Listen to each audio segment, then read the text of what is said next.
Welcome to the Human Capital Innovations Podcast. We're your source for personal, professional, and organizational growth and development, where we share original research, explore industry trends, and interview executives and thought leaders from across the globe. We hope you join us often for practitioner-oriented content around all things related to leadership, HR, talent management, organizational development, and change management. Maximize your personal and organizational potential with Human Capital Innovations Podcast. Do you enjoy the Human Capital Innovations Podcast?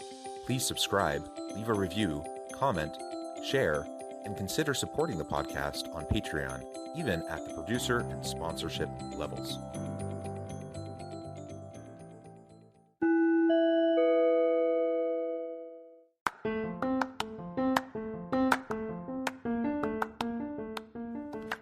Welcome to the Human Capital Innovations Podcast.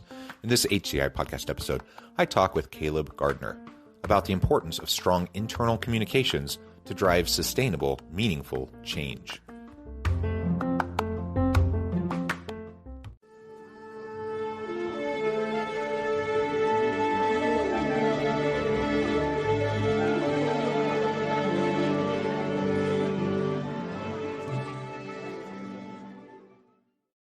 Caleb Gardner, welcome to the Human Capital Innovations Podcast.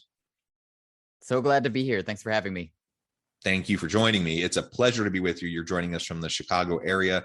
I'm south of Salt Lake City in Utah. And today we're going to be talking about something I know you have a big passion for. That is the importance of strong internal communications to drive sustainable, meaningful organizational change. That is not easy to do. And in fact, there are many studies out there, and the number that gets thrown around often is that 80+% of all change initiatives in organizations fail. There's a variety of reasons for that.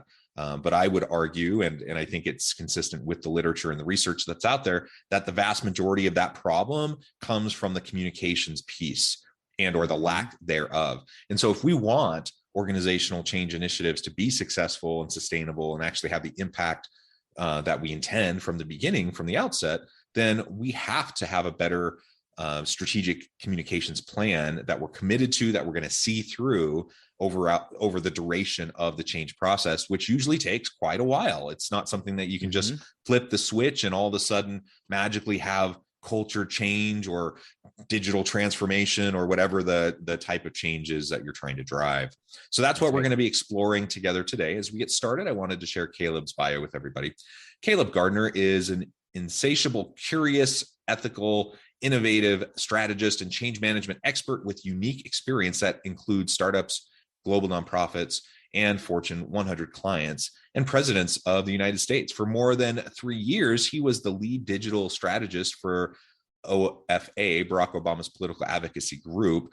Caleb led one of the largest digital programs in existence with 1 million strong emails list and massive social media following, including the most followed Twitter account in the world at Barack Obama.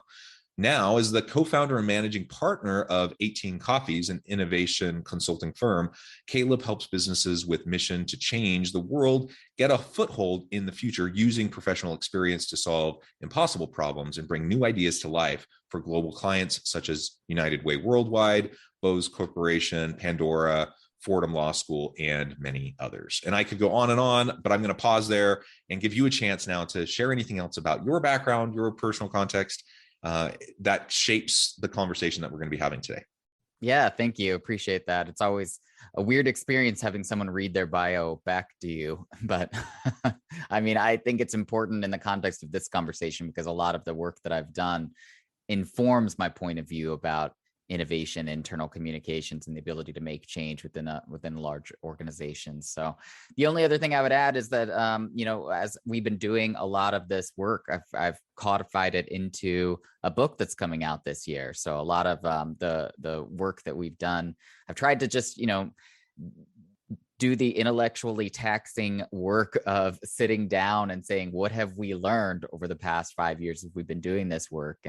And it was a long slog and a labor of love, but it's coming out in August. So I'm pretty excited about it.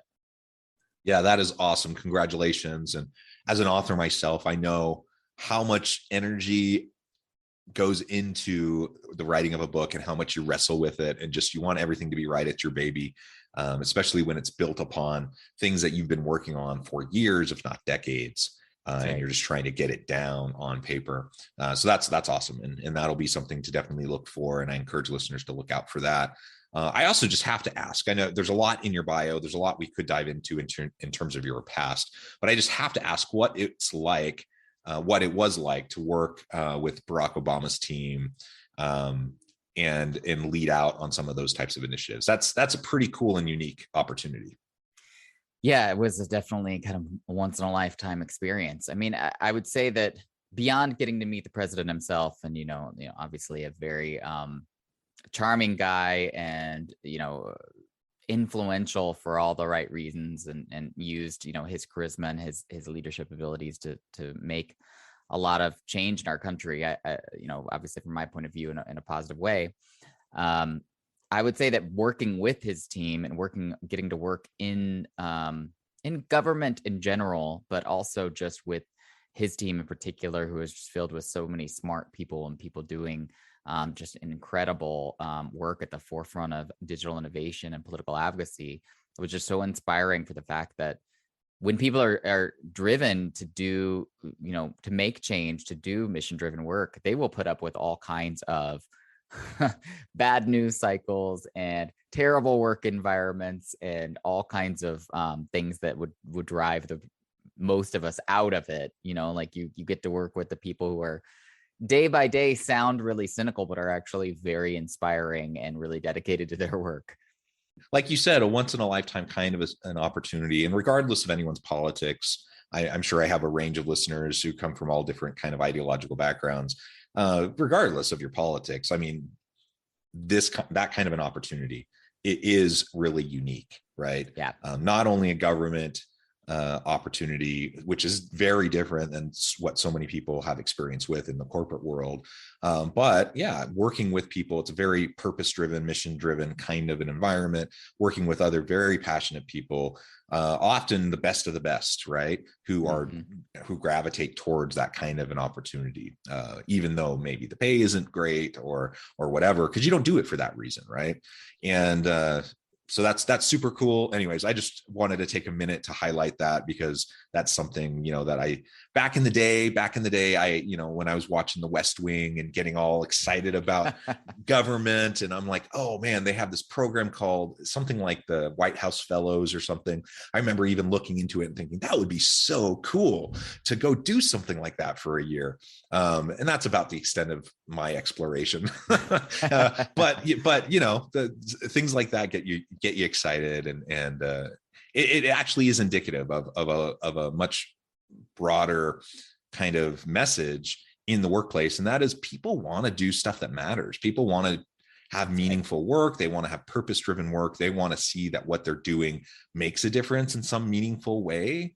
And that's a lesson we can't afford to forget, because whatever we do in our organization, whatever our product or service is that we provide to the market, if we can't design work that is meaningful and engaging and purpose-driven, especially in this kind of a tight labor market in this economy, like, people aren't going to stick around. Like, they have so many options. And so I know that's not the main topic of today, but it's worth highlighting over and over and over again, because so many organizations, while they might give lip service to it, so many organizations still just don't seem to get it, and they're not committed to work design in such a way that we can make that happen.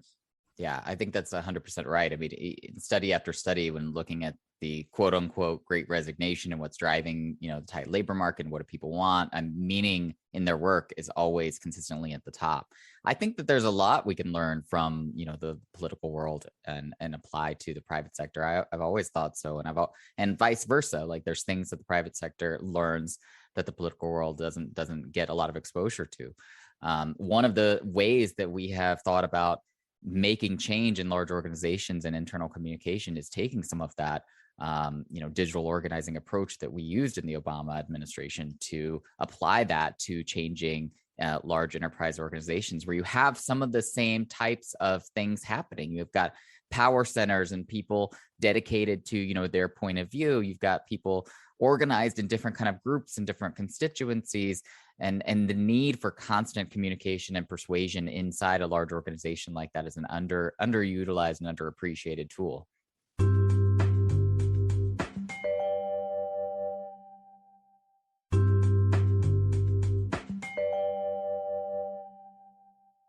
And so this is just one tool of many as we're trying to drive meaningful, sustainable change within organizations. Definitely one worth highlighting. And you've already mentioned the internal communication component and how vital that is going to be for any successful change initiative. So let's drill down there and get into more details about what we can do to make sure that we're being effective in our change strategy within the organization. Because as I said in the introduction, the vast majority of change initiatives fail, and we need to get the communications piece right.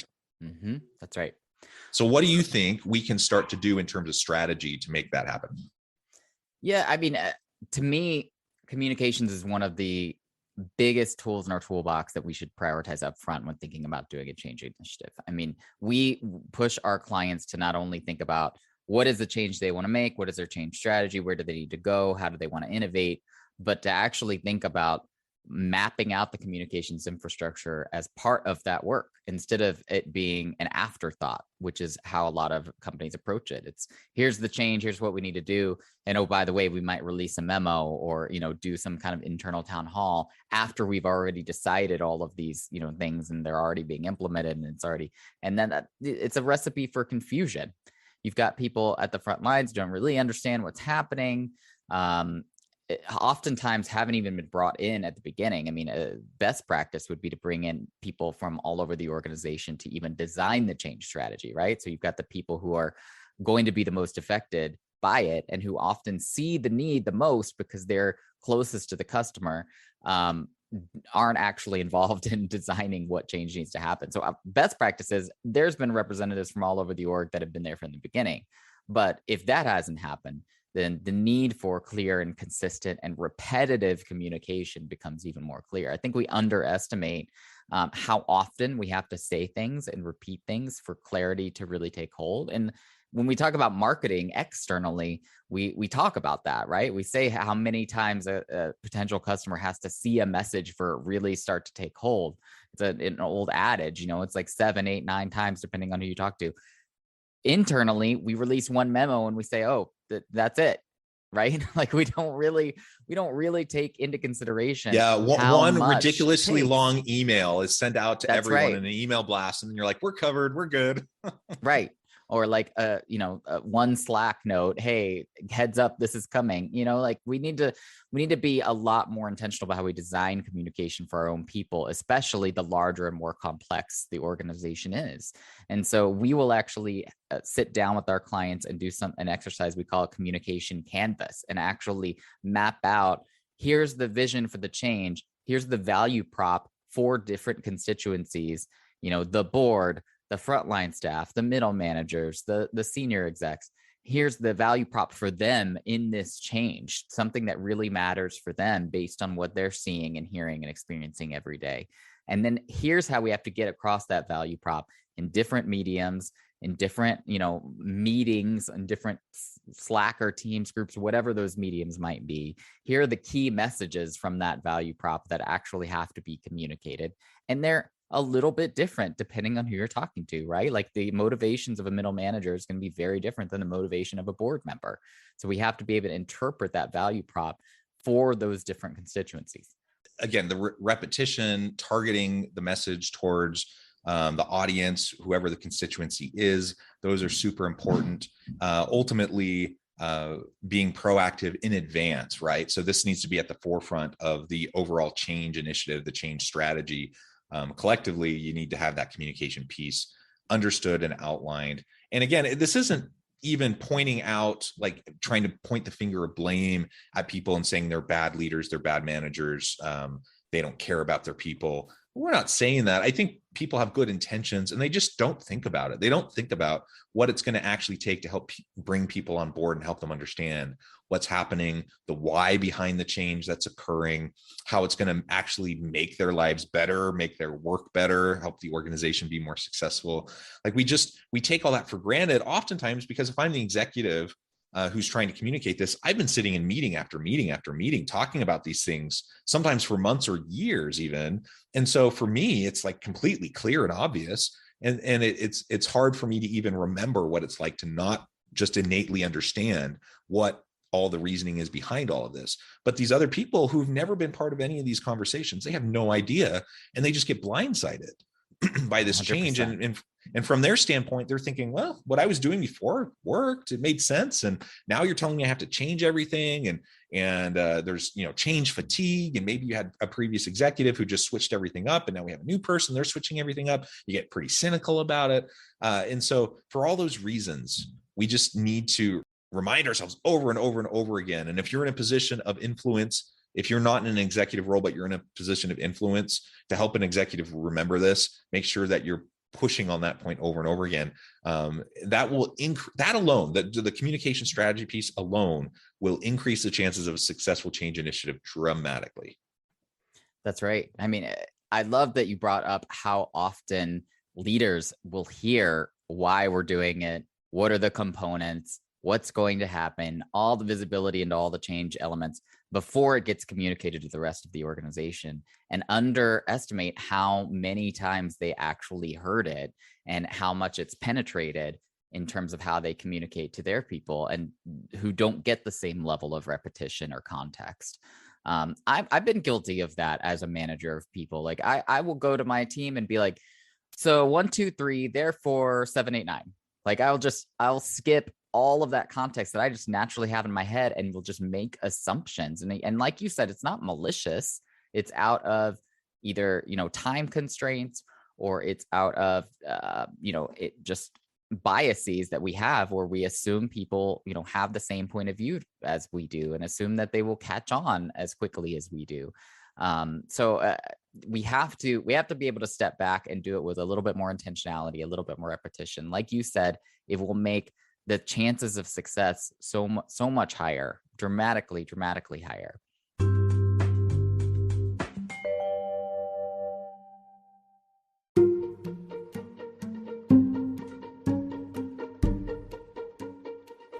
Welcome to the Human Capital Innovations Academy. Courses, micro-credentials, and certificates to upskill and reskill for the future of work. All HCI Academy courses, micro-credentials, and certificates are designed, developed, and delivered by award-winning and internationally renowned scholars, educators, thought leaders, executives, and practitioners. Our courses, micro-credentials, and certificates will help you make your mark on the future of work and make an immediate impact in your organizations. Check out the HCI Academy and our many course offerings and certificates to upskill and reskill for the future of work.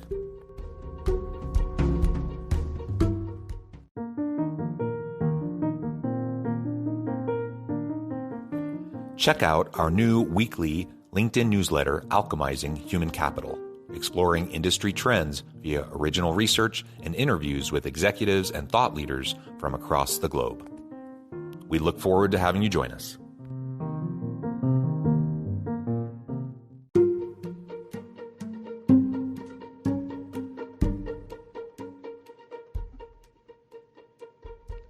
Check out Human Capital Innovations magazine, Human Capital Leadership. Human Capital Leadership is a free, interactive e-magazine with the mission to help individuals, leaders, and organizations find innovative approaches to maximize their human capital potential. We publish issues quarterly in August, November, February, and May. Take a look at the latest issue and let us know what you think.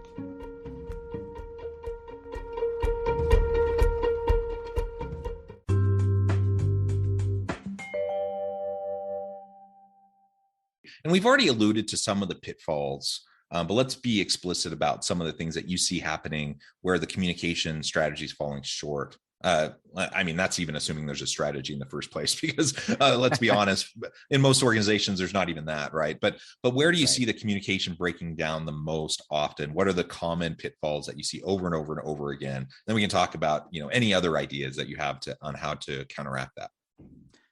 Common pitfalls. I mean, we already talked about underestimating how often you have to communicate it. So like not having a level of repetition that actually helps it penetrate. That's a huge one. not communicating in mediums that employees actually pay attention to. Like we sometimes overestimate, depending again on the complexity of the organization, how much people are paying attention to one email or, a certain group chat messages, which is why we will talk about how often you need to do it via email versus group chat versus one-on-one managers. Like sometimes we need to tell one-on-one managers that these particular points need to be communicated to people in one-on-one environments to make sure they penetrate. Other things is that oftentimes we are on our own change timetable. It's part of the bigger change strategy, and we will communicate different pieces without understanding the context for what's actually happening in the organization. Like you said, like turnover or other kinds of disruptions happening in specific teams. And so either they won't be paying as much attention to what you're saying, or it will come off and completely tone deaf, and people, will rebel against what you're saying. That's true. I should add, the other thing you see, especially in high turnover organizations, is just the fact that you have a new set of people that have to understand and buy into what the change is. And so, you may have had a really good push and initiative, really good communication strategy. Everything could have been done perfectly right a year ago. But guess what? A year later, you're going to have to continue because you may have a whole bunch of new people in key positions, or just, even line workers that aren't even going to have any understanding or recollection or any institutional memory about what happened a year or 2 years ago. And I see that all the time, where someone will bring up a really important point. In this case, I'm thinking about a concern, an organizational concern, and they bring it up in a leadership meeting, and it just gets dismissed. And they're like, oh yeah, well, we looked into that 5 years ago. We decided that's not something worth paying attention to. I'm like, really? Yeah. You're just going to completely dismiss something that's obviously a pain point for someone. They're willing to bring it up in a meeting, and you're just going to say, that's something we talked about many years ago. That means nothing to the people sitting in the room, who are actually raising that concern. Which also brings us back to repetition again, right? Like the turnover is another good reason to continue to repeat what we're saying and where we're going and why we're doing it often. So yeah, I think that's a really great point. And it like speaks to ongoing need for training around new change initiatives, like not just communication, but like actually different ways for people to engage with material and learn and understand how they're supposed to be working differently, right? And I like that you mentioned the ongoing conversations that managers have with their people. The real linchpin to any successful change initiative is going to be middle management.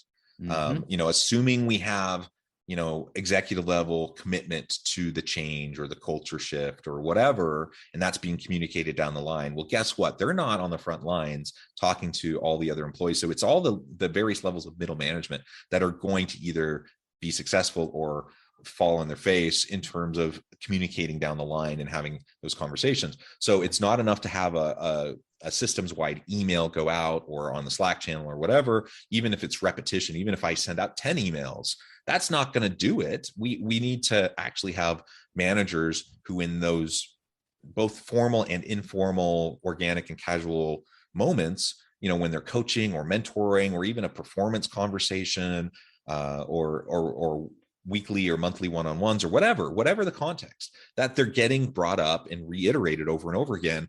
And even more than just the reiteration of talking points is that the people that report to that middle manager actually see it in action, that they actually see the shift happening. Yeah. They actually see the value of the shift, and that they see that the words and actions are in alignment.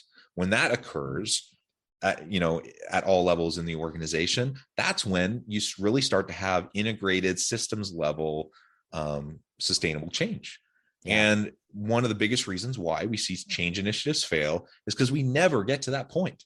You can communicate by email or memo all day long and do it consistently, and even have pretty effective emails, well worded and crafted and all of that. It's not going to mean much of anything if people don't see it in action and they don't have the opportunity to ask clarifying questions in a more intimate setting, one-on-one or small team environment, or whatever the case may be. That's right. What's interesting about that middle management point, which I totally agree with, is that middle management oftentimes has a lot of influence in the organization. So we talk about influence a lot when we're doing change, which is not just what does your title say, but who's actually listening to you. Because oftentimes those don't actually match, like some of the people who are in the most senior leadership positions might say one thing, but it's really this tenured person who has been there for a while, who's seen everything, that if they say go, or if they say no, this is never going to work, that's the person that everyone listens to because they assume they know what they're talking about.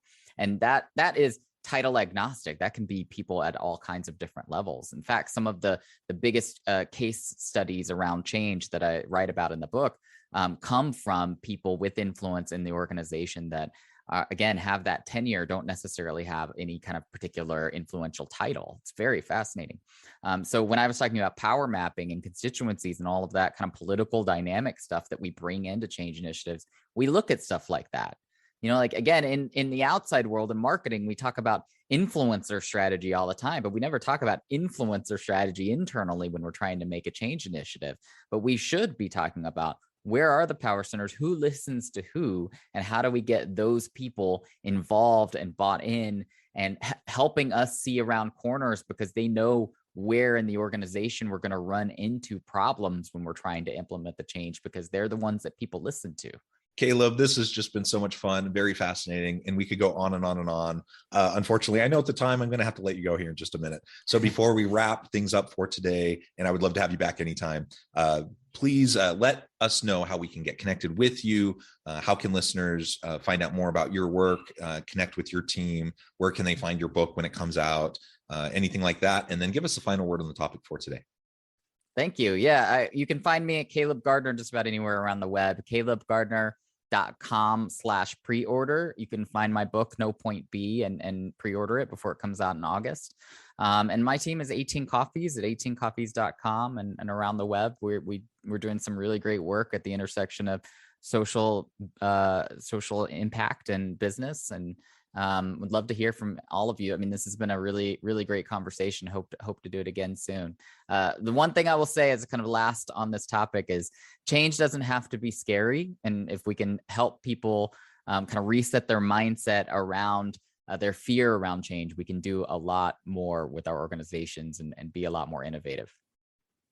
Amen. Well said, Caleb. It's been a pleasure. I encourage listeners to reach out, get connected, find out more about what Caleb and his team can do for you. And as always, I hope everyone can stay healthy and safe, that you can find meaning and purpose at work each and every day. And I hope you'll all have a great week.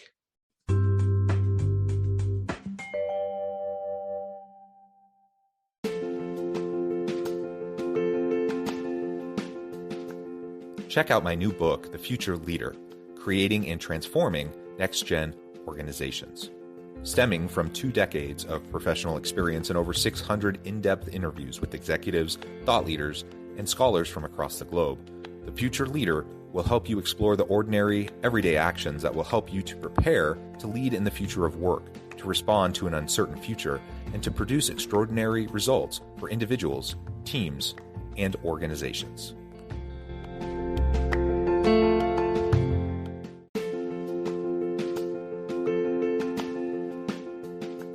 Bluer Than Indigo Leadership, the journey of becoming a truly remarkable leader.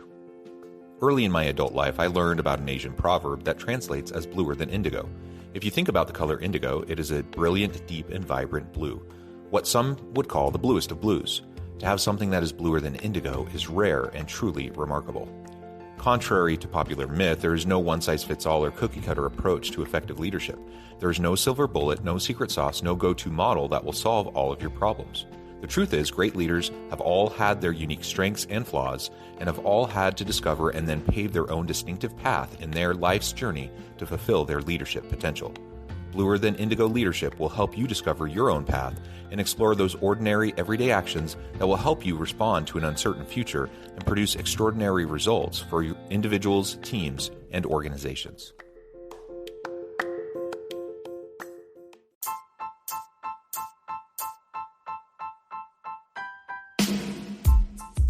The Alchemy of Truly Remarkable Leadership. Ordinary, everyday actions that produce extraordinary results.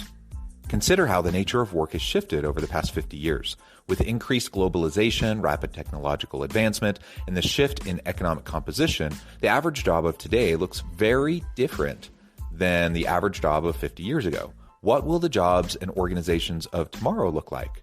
Moreover, what does this all mean for organizational leaders? What are the core competencies and capabilities of organizations and their leadership that are prepared for continued disruption and geopolitical and socioeconomic shifts? Regardless of what the future holds, increasingly, leaders need to be socially minded, data-driven, decisive, champions of talent, and disruptors of the traditional notions of leadership, teams, organizations, and work.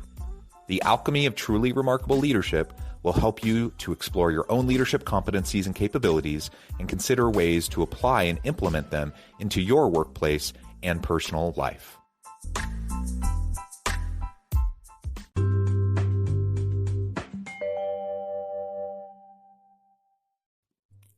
Thanks again for joining us for this episode of the Human Capital Innovations Podcast. I hope you stay healthy and safe and that you have a great week.